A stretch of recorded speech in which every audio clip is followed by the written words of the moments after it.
এই জীবনে তিনটি গুরুত্বপূর্ণ শব্দ আছে যা বোঝা আমাদের কাছে খুব গুরুত্বপূর্ণ, এবং এই তিনটি শব্দের নিজস্ব অর্থ আছে। প্রথম হলো সঙ্গবদ্ধতা, অর্থাৎ একসাথে মিলে কাজ করতে হবে, একসাথে মিলে পরিশ্রম করতে হবে, সামনে এগোতে হবে। এরকম করতে পারলে আপনার শক্তি বৃদ্ধি পাবে, আপনার ক্ষমতা বৃদ্ধি পাবে, আপনি এগোতে পারবেন এবং অনেক দূরে যেতে পারবেন। দ্বিতীয় হলো আত্মবিশ্বাস। হেরে যাওয়া বস্তুও আবার জিতে নিতে পারবেন। যদি আপনার নিজের আত্মবিশ্বাস থাকে তাহলে আপনি কখনো পরাজিত হবেন না। এবং তৃতীয় হলো অহংকার। জয়লাভ করার পরেও কিন্তু এটা আপনাকে পরাজিত করতে পারে। সেই জন্য জীবনে সঙ্গবদ্ধ হন, আত্মবিশ্বাস রাখুন, কিন্তু কখনোই অহংকার করবেন না। এই অহংকার আপনার থেকে সব কিছু কেড়ে নিতে পারে। এই অহংকারের জন্যই মথুরাপতি কংস নিজের পতনের দিকে অগ্রসর হয়েছিলেন। এই অহংকারকে ত্যাগ করুন আর আমার সাথে ভালোবেসে বলুন, রাধা রাধা। এই সংসারে সব থেকে বেশি কঠিন কাজ কোনটা? কেউ বলবেন যুদ্ধ করা, কেউ বলবেন ধন অর্জন করা, আবার কেউ বলবেন জ্ঞান অর্জন করা সব থেকে বেশি কঠিন। এবার প্রত্যেক ব্যক্তির নিজস্ব অভিজ্ঞতা আছে, আর সেই অনুসারে তার নিজস্ব একটা উত্তর আছে। সাধারণভাবে দেখতে গেলে এই সংসারে সব থেকে কঠিন হলো তপস্যা করা, অর্থাৎ সব কিছু ত্যাগ করে তপস্যায় নিজেকে বিলীন করে দেওয়া। এবার এর থেকে বেশি কঠিন এই সংসারে আর কি বা হতে পারে? এই সংসারে, এই সমাজে, নিজের পরিবারের মধ্যে থেকেও ধৈর্য ধরে সামনে অগ্রসর হওয়া, এটা হলো সব থেকে কঠিন কাজ। কারণ যখন আপনি তপস্যা করেন তখন সেখানে আপনার ধৈর্য ভাঙার মতো কেউ থাকেন না, না কোনো বন্ধু, না কোনো আত্মীয়, না কোনো শত্রু, কেউ না। কিন্তু যখন আপনি এই সমাজে, এই পরিবারে থাকেন, কোনো না কোনো ব্যক্তি এসে আপনার ধৈর্যের বাঁধ ভেঙে দেওয়ার ক্ষমতা রাখেন। তারা আপনার ধৈর্যের বাঁধ ভেঙে দেয়, আর কখনো কখনো তারা অনিচ্ছাকৃতভাবেই সেটা করে থাকেন। কারণ তাদের মানসিকতা আপনার থেকে আলাদা, তাদের কর্ম আপনার থেকে আলাদা, তাদের দৃষ্টিভঙ্গি আপনার থেকে আলাদা, জীবন যাপন আপনার থেকে আলাদা। সেক্ষেত্রে আপনি ধৈর্যচ্যুত হন, প্রসন্নতা আপনার থেকে ছিনিয়ে নেওয়া হয়। সেই জন্য এই সংসারে, এই পরিবারের থেকেও ধৈর্য ধরে সামনে অগ্রসর হওয়া কোনো পর্বতের শিখরে গিয়ে তপস্যা করার থেকেও অনেক বেশি কঠিন।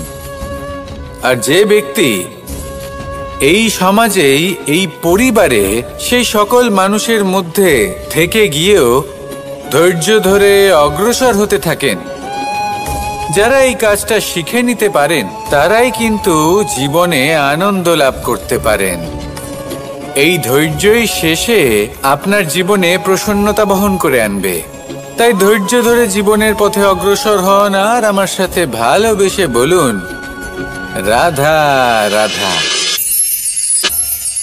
আমরা যখনই কোনো গাছের চারা রোপণ করি তখন সবার আগে পরীক্ষা করে দেখি যে যেখানে আমরা চারা রোপণ করতে চলেছি সেখানকার মাটি আদৌ উর্বর কি না, সেই মাটি সেই চারাকে বাড়তে সাহায্য করবে কিনা।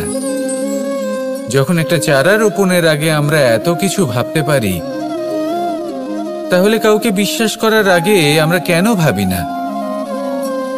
জীবনে কখনো এই বিশ্বাসরূপী চারা কোথাও রোপণ করার আগে বোঝার চেষ্টা করুন যে যার ওপর আপনি বিশ্বাস করতে চলেছেন সে কি আদৌ আপনার বিশ্বাসের যোগ্য কি না।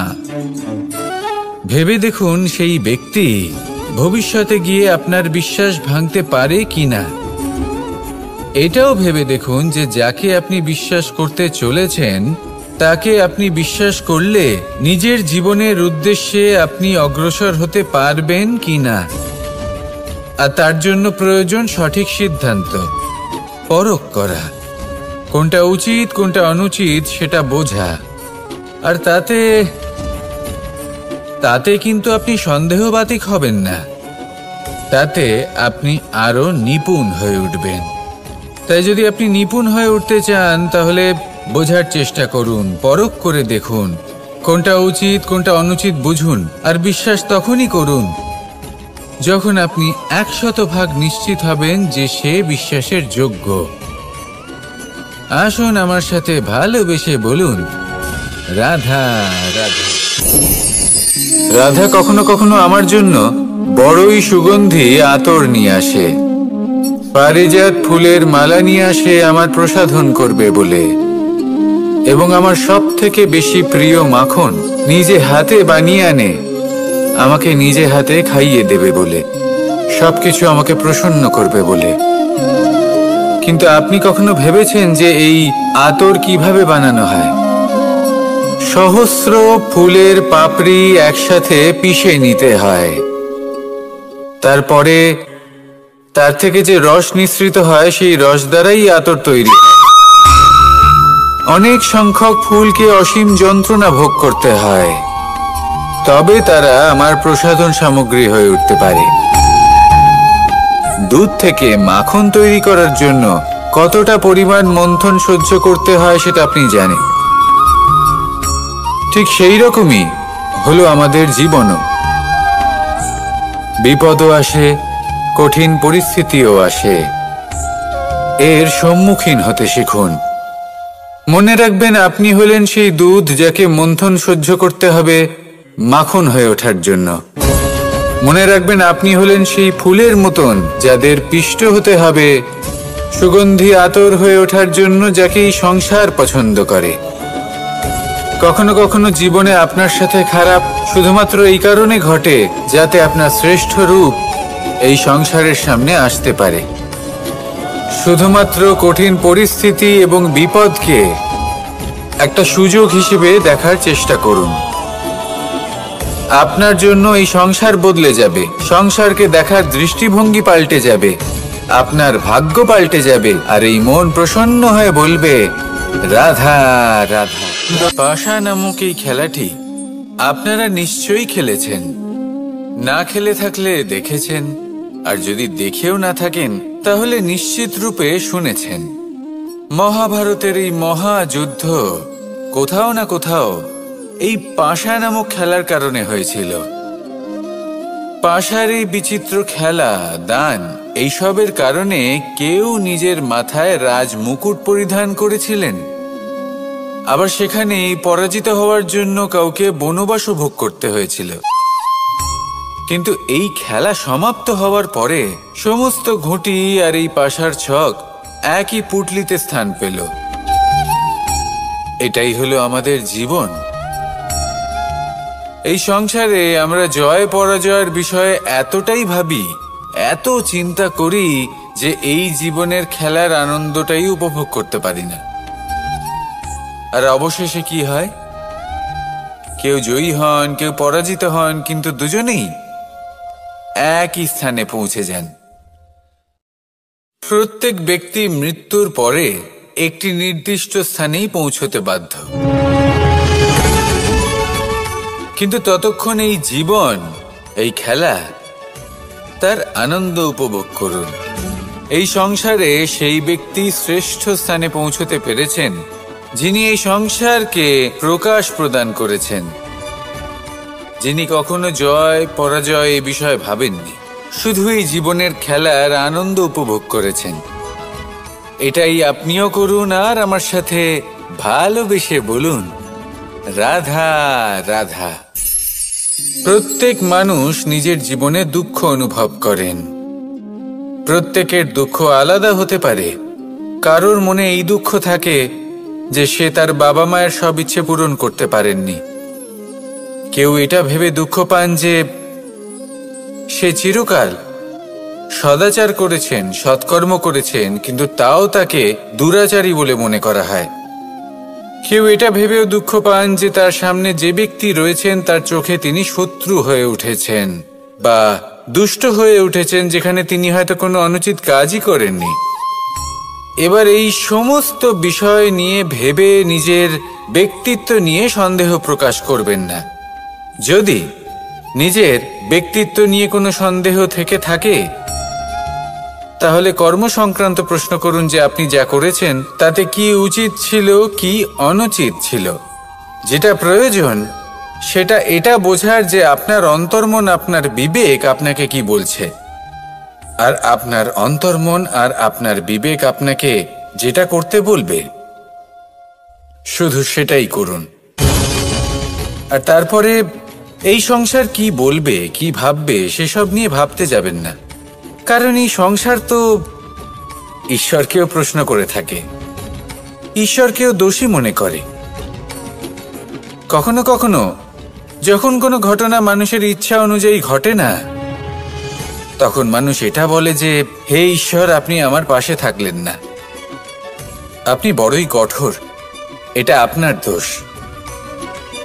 যেখানে বেশিরভাগ সময় হয়তো সে নিজেই নিজের কর্মফল ভোগ করছে। আর কখনো কখনো ঈশ্বর হয়তো তার জন্য আরো ভালো কোনো পরিকল্পনা করে রেখেছেন, কিন্তু মানুষ এটা বুঝতে পারে না। তাই দিনের শেষে যেটা প্রয়োজন সেটা হলো নিজের মনের কথা বুঝতে হবে। আপনার বিবেক কি বলছে শুধু সেটাই করুন, আর সামনে এগোতে থাকুন। আমার সাথে ভালোবেসে বলুন, রাধা রাধা। পরিবর্তন, এটা হলো সৃষ্টির অমূল্য নিয়ম। এই সংসারে সবকিছু সময়ান্তরে পরিবর্তিত হয়, এই সময়ও পরিবর্তিত হয়। পরিবর্তন চিরকাল হয়ে এসেছে আর চিরকাল হতে থাকবে। কিন্তু এবার আমরা সেই পরিবর্তন কিভাবে লাভ করব, যেটা আমাদের প্রয়োজন, যেটা আমরা চাই। আমরা জীবনে বিকাশ চাই। এই বিকাশ কিভাবে লাভ করতে পারি? এই প্রকৃতি কিন্তু আমাদের অত্যন্ত উত্তম উদাহরণ দিয়ে বুঝিয়েছে। একটি বিন্দুর উদাহরণ দিয়েছে যা ভবিষ্যতে একটা বিশাল নদীর আকার ধারণ করে। এটা কিভাবে হয়? মেঘ থেকে একটি বিন্দু ঝরে পড়ে সেই পর্বতের ওপর যেখানে হিম আছে। সেই হিমের সংস্পর্শে আসা মাত্র সেই বিন্দুর সাথে আরো বেশ কিছু বিন্দু যুক্ত হয়। তারপর তারা অগ্রসর হয়, আরো কিছু বিন্দু যুক্ত হয়, আস্তে আস্তে একটা ক্ষীণ ধারার রূপ ধারণ করে, এবং সেটাই ভবিষ্যতে আরো এগোতে থাকে। অনেকটা যাওয়ার পর যখন অনেক সংখ্যক বিন্দু একসাথে যুক্ত হয়, তখন সেটা বিশাল নদীর আকার ধারণ করে। এবার আমরা মানুষ বলে আমাদের সাথে এই নিয়মের অন্যথা হয় তা নয়। আমরাও এই প্রকৃতির অংশ, আমাদের ক্ষেত্রেও একই নিয়ম প্রযোজ্য। যখন পরিশ্রম করে অনেক সংখ্যক বিন্দু আমরা একত্রিত করব, তখনই পরিবর্তনের নদী প্রবাহিত হবে। প্রয়োজন হল নিরন্তর পরিশ্রম করা এবং ধৈর্য ধরা। এটা করতে থাকুন, জীবনে সব কিছু লাভ করতে পারবেন। কারণ প্রকৃতি আমাদের এটাই শিখিয়েছে, আর আমরা এই ব্রহ্মরই একটি অংশ, যার দ্বারা এই ব্রহ্মাণ্ড নির্মিত। আসুন আমার সাথে ভালোবেসে বলুন, রাধা রাধা। কখনো এই প্রকৃতির দিকে তাকিয়ে থাকবেন। এই প্রকৃতি অনেক ধরনের শিক্ষা দেয়। কোনো একটা গাছকে দেখুন, কিভাবে সে মাটি থেকে জল শুষে নেয়। সে ঝড় হোক বা হোক কড়া রোদ, সব সহ্য করে এবং অবশেষে সে ফল ধারণ করে। আর সেই ফল উৎপন্ন করার পরে সে ফল কিন্তু সে নিজে গ্রহণ করে না, এই সংসারকে প্রদান করে, যাতে পশু পাখি মানুষ তারা এই ফল গ্রহণ করে শক্তিশালী হয়ে উঠতে পারে, সুস্থ থাকতে পারে। সেভাবেই নদী, সরোবর এরা নিজেরাও কিন্তু নিজেদের জল গ্রহণ করে না, মাটিকে প্রদান করে, পশু পাখিকে প্রদান করে। সূর্য নিজেও নিজের জন্য প্রজ্বলিত হয় না, সে প্রকাশ ছড়িয়ে দিতে চায় আমাদের সবার কাছে, সে আলো পৌঁছে দিতে চায়। এই প্রত্যেকের কর্মে পরমার্থ নিহিত আছে, আর সেই জন্যই এদের সকলকে পুজো করা হয়। তাই মনে রাখবেন,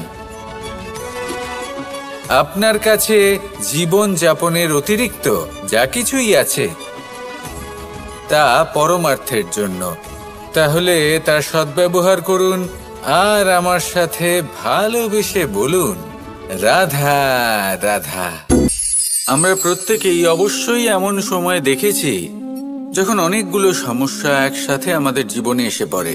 সমস্যা আমাদের প্রত্যেকের জীবনেই থাকে, আমরা তার সমাধান খুঁজতে চেষ্টা করি, কখনো সমাধান খুঁজে পাই, আবার কখনো যতই চেষ্টা করি না কেন কোনো সমাধান খুঁজেই পাই না। আর যখন এটা হয় তখন মানুষ অত্যন্ত বিচলিত হয়ে পড়েন। নিজের আত্মীয় স্বজন, নিজের বন্ধু বা সংসার, এদের ওপরে এই দোষ চাপিয়ে দেন যে এদের জন্যই এই সমস্যা এসেছে। এবার যদি আমি আপনাকে কোনো পরামর্শ দিই তাহলে এটাই বলবো যে দৃষ্টিভঙ্গি পাল্টে দেখুন। এই দৃষ্টিভঙ্গি দিয়ে দেখুন যে এই সংসারে যে সমস্যায় আসুক না কেন তার জন্য কেউ দোষী নয়, না আপনি না অন্য কেউ। এই পুরো খেলাটাই আপনার মানসিকতা, আপনার দৃষ্টিভঙ্গির, আপনার মনের। কিভাবে বোঝাচ্ছি, যখন আমাদের মন শক্ত থাকে তখন কঠিন থেকে কঠিনতর পরিস্থিতিও আমাদের জীবনে খুব বেশি হলে প্রতিস্পর্ধা হয়ে থেকে যায়। সেখানে যদি আমাদের মন দুর্বল থাকে তখন অল্প কঠিন পরিস্থিতিও আমাদের কাছে খুব বড় সমস্যা হয়ে যায়, তাই না? একটা শক্ত মন কঠিন পরিস্থিতিকে প্রতিস্পর্ধা হিসেবে দেখে আর তার মধ্যে ওটা সুযোগ খুঁজে নেয়। আমাদের শুধু এটাই করতে হবে। এই সংসারে অন্য কাউকে দোষী মনে করলে আপনার সমস্যা দূর হয়ে যাবে না। সেই জন্য এই সংসারকে দোষ দেওয়ার বদলে এই সমস্যার মূলে চলে যান, সেটাকে বুঝুন, নিজের এই মনকে শক্ত করে তুলুন। যদি আপনার মন শক্তিশালী হয় তাহলে এই সংসারে অনেক বড় বড় কঠিন থেকে কঠিনতর পরিস্থিতিও যদি আসে, আপনার জীবনে যতই বড় বড় সমস্যা আসুক না কেন আপনার লক্ষ্য লাভে বাধা দিতে পারবে না। আসুন আমার সাথে ভালোবেসে বলুন, রাধা রাধা। আমরা সবাই পাথর দেখেছি, পর্বতও দেখেছি, শুকনো পাতাও দেখেছি, শ্যামল বনানীও দেখেছি। কখনো ভেবেছেন পাথরের অস্তিত্ব কিন্তু ততক্ষণ পর্যন্ত যতক্ষণ সে পর্বতের গায়ে আটকে থাকে। যখন সেই পর্বত থেকে সেই পাথর ভিন্ন হয়ে যায় ও নিজের অস্তিত্ব হারিয়ে ফেলে। আস্তে আস্তে কখনো পাথর কেটে বা কখনো পিষ্ট হয়ে সেই পাথর আস্তে আস্তে মাটিতে পরিণত হয় এবং পূর্ণরূপে নিজের অস্তিত্ব হারিয়ে ফেলে। এটাই পাতার সাথেও হয়। এই পাতা যতক্ষণ গাছের ডালের সাথে যুক্ত ততক্ষণ তার অস্তিত্ব থাকে। যখনই ডাল থেকে বিচ্ছিন্ন হয় সেও নিজের অস্তিত্ব হারিয়ে ফেলে। আর এটাই আমাদের সাথেও হয়। যতক্ষণ আমরা নিজেদের আপনজনের সাথে যুক্ত থাকি আমাদের অস্তিত্ব বজায় থাকে। যখন আপনজনদের সাথে সম্পর্ক ছিন্ন করি তখন আমরাও আমাদের অস্তিত্ব হারিয়ে ফেলি। এবার এই সংসারের প্রত্যেক ব্যক্তি স্বতন্ত্র থাকতে চান, আর অনেক ব্যক্তি স্বতন্ত্র থাকবেন বলে আপনজনদের দূরে করে দেন আর তাদের সাথে এই সম্পর্ক ছিন্ন করেন। এটা কি সত্যি প্রয়োজন? আপনজনদের সাথে সম্পর্ক ছিন্ন করে নিজের অস্তিত্ব হারিয়ে ফেলা প্রয়োজনীয়, নাকি আপনজনদের সাথে সম্পর্ক বজায় রেখে নিজেদের স্বতন্ত্র করে রাখা সেটা আবশ্যক। নির্বাচন আপনারই। আসুন আমার সাথে ভালোবেসে বলুন, রাধা রাধা। আপনি কি কখনো নৌকা যাত্রা করেছেন? করে না থাকলেও নিশ্চয়ই দেখেছেন যে এই জল, যা নিজের অন্তরে সব কিছু সমাহিত করে নিতে পারে, এই নৌকা সেই জলের ওপরেই ভেসে থাকে। নদীর স্রোত কাটিয়ে সে সামনে অগ্রসর হয়। কিন্তু যদি এই নৌকায় কোনো ছিদ্র হয়, তাহলে কিন্তু সেই নৌকা ডুবে যাবে। আর এতে কোনো তফাৎ হবে না যে সেই ছিদ্র ছোট নাকি বড়, নৌকা ডুবে যাবে। এই ছিদ্র হলো আমাদের জীবনে আমাদের অপগুণ, আমাদের দোষ, আমাদের বিকার। কখনো এটা ভাববেন না যে এই দোষ খুবই ছোট, এতে কিছুই যাবে আসবে না। না, সেই ছোট দোষ, সেই ছোট বিকার, যদি সেটাকে শুধরে না নেন, তাহলে সেটা আপনাকে আপনার পতনের দিকে নিয়ে যাবে। শেষ পর্যন্ত এটা আপনার ওপর নির্ভরশীল যে আপনি কি চান। আপনার জীবনের এই নৌকা এভাবেই ডুবে যেতে দেখবেন, নাকি নিজেকে শুধরে নিয়ে সেই নৌকার সেই ছিদ্রটাকে ভরিয়ে তুলতে চাইবেন? নির্বাচন আপনার। আসুন আমার সাথে ভালোবেসে বলুন, রাধা রাধা। জল, জলই পৃথিবীতে বেঁচে থাকার জন্য আবশ্যক তো বটেই, কিন্তু এই জল আমাদের একটা অত্যন্ত গুরুত্বপূর্ণ শিক্ষা প্রদান করে। কখনো এই জলকে দেখেছেন?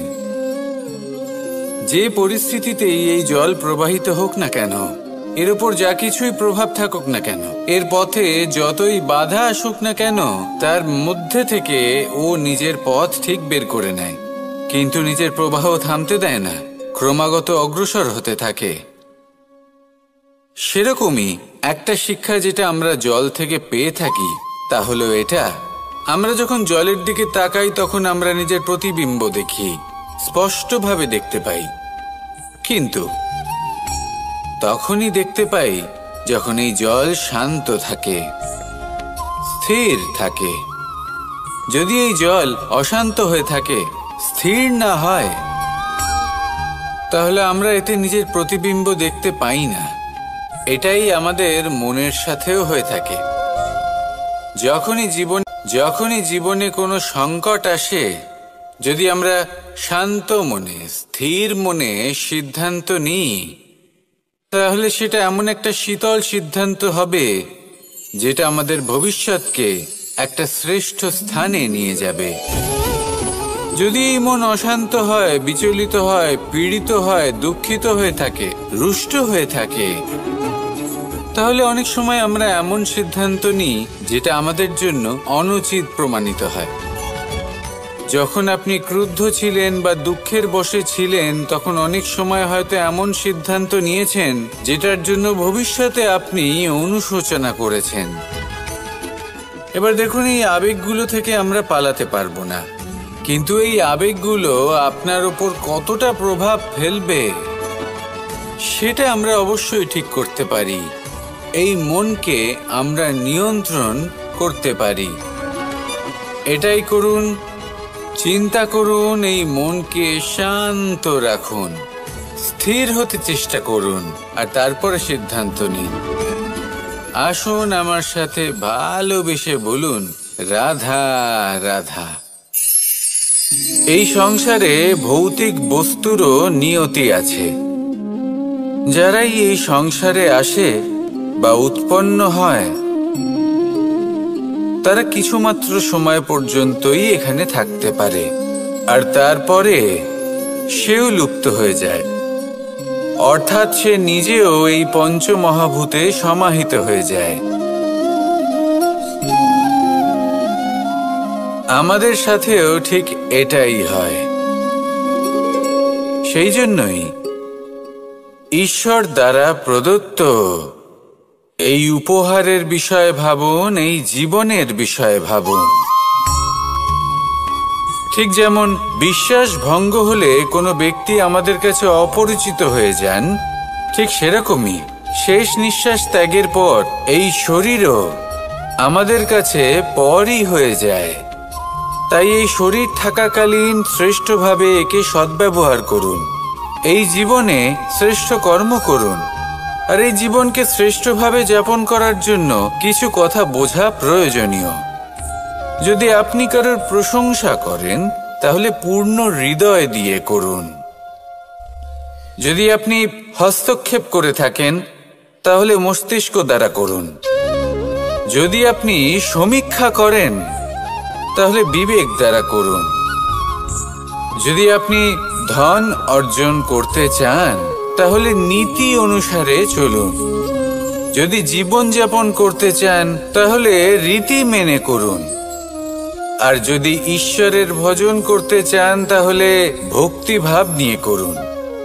শুধু এই কথা মনে রাখবেন যে আপনার এই জীবন কিন্তু অনিশ্চিত কাল পর্যন্তই আছে। কতক্ষণ আছে সেটা কেউ জানে না। তাই কিছু মুহূর্ত যেটা যাপন করতে আমরা এখানে এসেছি, সেখানে ক্রোধ, অহংকার, ঈর্ষা, এইসব আবেগের কি গুরুত্ব বলুন তো? এগুলো ত্যাগ করুন। মানুষকে ক্ষমা করতে শিখুন। আস্তে আস্তে বিশ্বাস করতে শিখুন। এই সংসারে নিঃস্বার্থভাবে প্রেম করতে শিখুন আর সবার মধ্যে আনন্দ বিতরণ করুন। তাই এই সব গুণ যদি আপনি আত্মসাৎ করতে পারেন তাহলে আপনার জীবনে শুধু আনন্দ এবং আনন্দই বিরাজমান হবে। আসুন আমার সাথে ভালোবেসে বলুন, রাধা রাধা। এবার কখনো কখনো জীবনে আমাদের মনে হয় যে চতুর্দিকে শুধুমাত্র অন্ধকারই হয়ে আছে। প্রত্যেকেরই তা কখনো মনে হয়। আর তখনই আমাদের নিরাশ হলে চলবে না, আমাদের দুঃখী হলে চলবে না। সেই সময় আমাদের খুঁজতে হবে নিজেদের আশেপাশে, চতুর্দিকে আর কোথাও না কোথাও আমরা প্রকাশ অবশ্যই দেখতে পাব। আশার একটা কিরণ অবশ্যই দেখতে পাব। কেউ এমন একটা কর্ম করেন যেটা দেখে আমরা প্রেরিত হয়ে যাই। আর এমন কোনো কর্ম যদি আপনারা করেন তাহলে সেই কর্ম আপনার মনকে প্রসন্ন ভাব, আনন্দ এবং ভালোবাসার দ্বারা ভরিয়ে তুলবে। আপনার অন্তরের সেই অন্ধকারের অন্ত করবে, দুঃখেরও অন্ত করবে। আর এই মন প্রসন্ন ভাব নিয়ে বলবে, রাধা রাধা। দেখতে গেলে এই সংসার বড়ই সুন্দর, কিন্তু আসল সত্যি এটাই যে সংসারে সবকিছু নশ্বর। যেটা কাল ছিল তা আজ নেই, যা আজ আছে তা কাল ছিল না, আর যা আজ আছে তা কালও থাকবে না।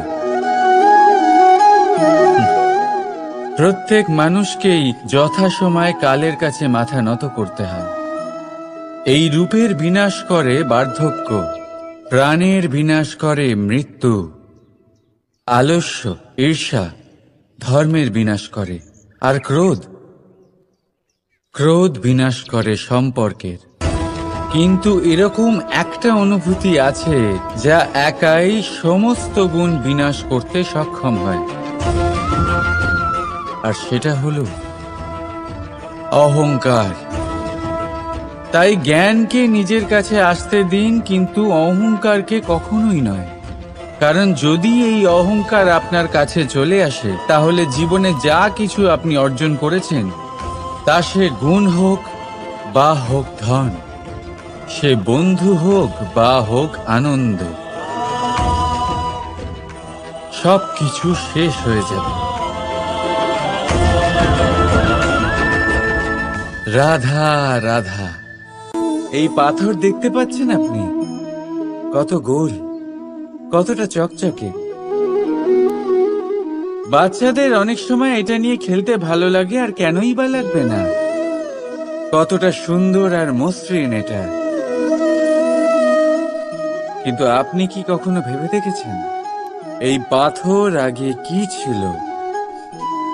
কোনো বিশাল আকার পর্বত, কোনো বিশাল আকার পাথরের একটা বড় ভেঙে যাওয়া অংশ বিশেষ, যেটা কোনোভাবে নদীতে পড়ে নদীর ধারার সাথে বইতে থাকলো, মাটির সাথে ঘর্ষণ হলো, বালির কণার সাথে ঘর্ষণ হতে থাকলো, আর তারপর ধীরে ধীরে এই আকার পেল। এবার আমরাও এই পাথরের মতোই। তাই মনে রাখবেন, আপনার ব্যক্তিত্ব, আপনার এই স্বরূপ ঈশ্বরের দেওয়া কখনোই নয়।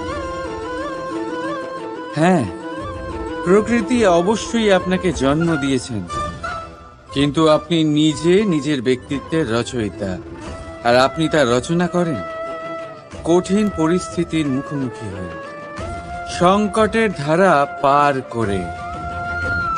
তাই আপনিও এই পাথরের মতো নিরন্তর চেষ্টা করতে থাকুন, নিজের অস্তিত্ব বজায় রাখুন, এই অস্তিত্বকে মহান করতে থাকুন, আর আমার সাথে ভালোবেসে বলুন, রাধা রাধা।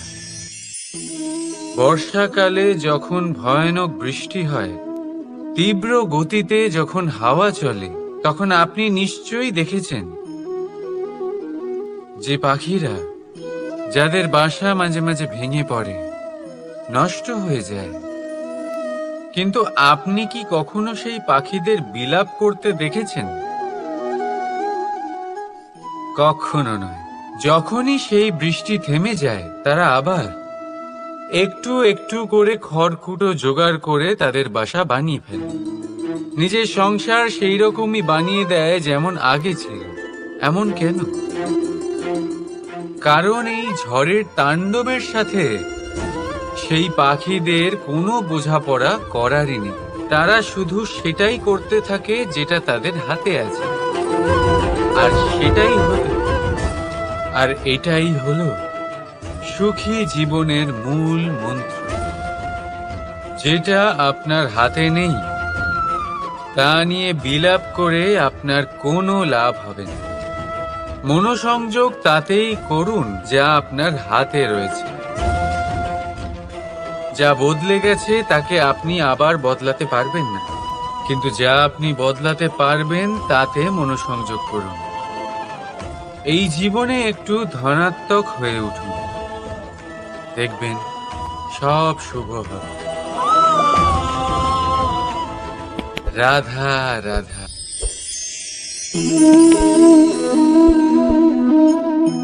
ছোটবেলায় একটা জিনিস আমি কখনো বুঝে উঠতে পারিনি। আমি সবসময় আশ্চর্য হয়ে থাকতাম যে এটা কি করে সম্ভব হতে পারে। ব্যাপারটা ছিল এরকম, আমি আমাদের গোয়াল ঘরে দেখতাম ভিন্ন ভিন্ন রং রূপের গাভী।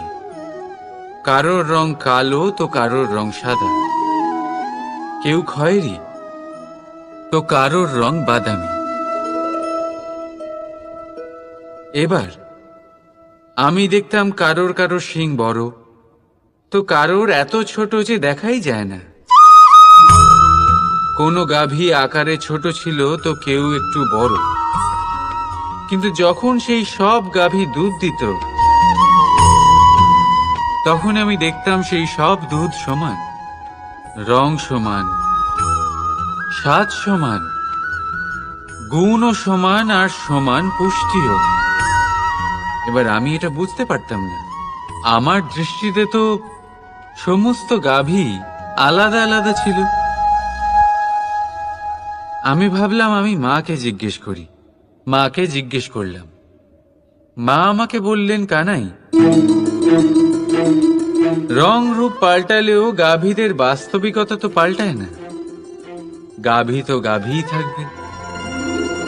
এবার আমি এটা বুঝতে পারি না যে মানুষ এটা আত্মসাৎ কেন করতে পারে না। দেখুন, রং, রূপ, জাত, ধর্ম, ভাষা, এই সবের উপরে হলো মনুষ্যত্ব। আর মনুষ্যত্বের একটাই ধর্ম, আর সেটা হলো প্রেম। তাই এই প্রেম আপনি সকলের সাথে ভাগ করে নিন, প্রেমের সাথে সকলের সেবা করুন। এই মনুষ্যত্বর অমৃত চেখে দেখুন। আর আপনি বুঝে যাবেন যে আমরা কেউ আলাদা আলাদা নই, আমরা সবাই সমান। রাধা রাধা। সাগর, কত বিশাল হয় এই সাগর! কি না করতে পারে এই সাগর! এক মুহূর্তের মধ্যে সব ধ্বংস করে দিতে পারে, প্রলয় ডেকে আনতে পারে, সংসার মুছে ফেলতে পারে। এই সাগর জীবন জ্যোতি নিভিয়ে দিতে পারে। কিন্তু এই সাগর যা মেটাতে পারে না, তা হলো একজন তৃষ্ণার্তের তৃষ্ণা। অন্যদিকে এই ঘোড়া, যা এতটাই ছোট যে গোপিনীরা একসঙ্গে অনেকগুলো নিয়ে চলতে পারে, কিন্তু এই ছোট ঘোড়া অনেকের তৃষ্ণা মেটাতে পারে। এবার বলুন, জল সাগরেও আছে, আবার এই ঘোড়াতেও। তাহলে পার্থক্য কোথায়? এখানে পার্থক্য হলো তাদের আচরণের মধ্যে। একজন মাটির মধ্যে মিষ্টি জল ধরে রাখে, তো আরেকজন নিজের নোনা জলের আঘাতে যে কাউকে মাটিতে মিশিয়ে দিতে পারে। আপনি কি হতে চাইবেন? সাগরের নোনা জল হয়ে কারোর আশা চূর্ণ বিচূর্ণ করে দিতে, নাকি মিষ্টি জলের ঘোড়া হয়ে কারোর তৃষ্ণা মেটাতে? সিদ্ধান্ত আপনার। রাধা রাধা। কতবার এমন হয়, আপনি কোনো কাজ করার জন্য কাউকে দায়িত্ব দেন, কিন্তু সেই ব্যক্তি সেই কাজ সম্পন্ন করতে পারে না, অসম্পূর্ণ রেখে দেয়, অথবা ঠিকভাবে করতে পারে না। এবার এই পরিস্থিতিতে কি হয়? আপনি ক্রুদ্ধ হয়ে যান, তার উপরে আপনি রেগে যান, তাকে তিরস্কার করেন, আর তারপরে সেই কাজ সম্পন্ন করতে আপনি নিজেকেই নিযুক্ত করেন, আর শেষ পর্যন্ত সেই কাজ সম্পন্ন হয়েই যায়। এবার এই বিষয়ে সমস্যা সেই ব্যক্তির চেষ্টায় নয়, সমস্যা আপনি যে সেই ব্যক্তিকে ভরসা করলেন তার ছিল। আমরা অন্যের প্রতি ভরসা করাকে প্রথম পদক্ষেপ বানিয়ে নিই,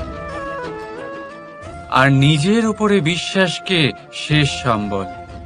কিন্তু তার বদলে এটাই হওয়া উচিত যে নিজের উপরে ভরসাকে আমরা প্রথম পদক্ষেপ বানাই, তাকে নিজের সহায় মানতে হবে। যদি আপনি এমন করেন, তাহলে পরিণাম আরো সুখকর, আরো আনন্দদায়ক হবে। তাই মনে রাখবেন, এই সংসারে আপনার সব থেকে বড় ভরসা আর কেউ নেই। এই সংসারে আপনার সব থেকে বড় রক্ষাকর্তা আর কেউ নেই, বরং আপনি নিজেই। রাধা রাধা। আসুন আপনাকে একটা প্রশ্ন করছি, সোনা আর লোহার মধ্যে তফাৎ কি? এবার বেশিরভাগ লোকের উত্তর এটাই হবে যে সোনা বহুমূল্য, সোনার মূল্য লোহার থেকে অনেক বেশি। এটা ঠিক, কিন্তু আমাদের এটা ভোলা ঠিক হবে না যে সোনা আমাদের সাজগোজের কাজে লাগে, আমাদের আরো বেশি সুন্দর দেখায়। অন্যদিকে লোহা সেই সৈনিকদের ঢাল ও তলোয়ার হয়ে তাদের রক্ষা করে, যারা আমাদের প্রাণকে রক্ষা করেন। এই সৈনিক না থাকলে আমাদের প্রাণও থাকবে না। এবারে বলুন, সোনার মূল্য বেশি হওয়াতে কি লোহার মূল্য কমে যায়? কখনোই না।